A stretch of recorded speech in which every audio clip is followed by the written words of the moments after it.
9 मई पर पाक फौज का मौक़िफ़ दो टोक रहा।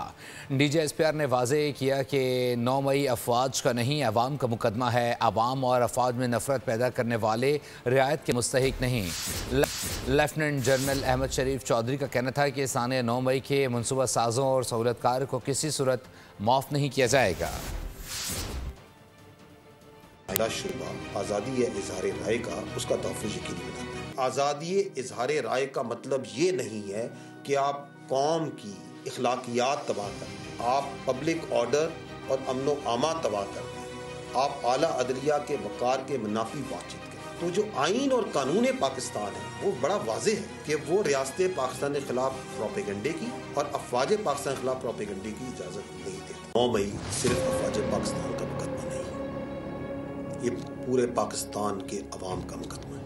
वहाँ पे अवाम और फौज के दरमियान नफरत पैदा की जाए और फिर जो लोग ये करवा रहे हैं, जो कर रहे हैं, उनको कैफरे करदार पे ना पहुँचाया जाए तो किसी भी मुल्क में ऐसा हो तो वहाँ के निज़ाम इंसाफ में एक सवाल खड़ा है। जज़ा और सज़ा का निज़ाम जिस पे अल्लाह ताला की ये कायनात और ये कुदरत और ये निज़ाम चलता है, अगर उस पर यकीन रखना है तो 9 मई के जो मुल्ज़िमान हैं उसको करने वाले और उसको करवाने वाले आइन और कानून के मुताबिक उन्हें सजा देनी पड़ेगी। आर्मी जिन अमूर पर बिल्कुल मुत्तफिक और क्लियर है वो ये है कि साने 9 मई को पाकिस्तान की तारीख में ना भुलाया जाएगा और ना ही मुलव्विस शरपसंद अनासिर, मंसूबा साजों और सहूलतकारों को माफ किया जा सकता है। इस साने से जुड़े तमाम मंसूबा साजों और सहूलतकारों के खिलाफ आईने पाकिस्तान और कानून के मुताबिक सजाएं दी जाएंगी, चाहे उनका ताल्लुक किसी भी अदारे, सियासी जमात या मुआशरती हैसियत से क्यों ना हो।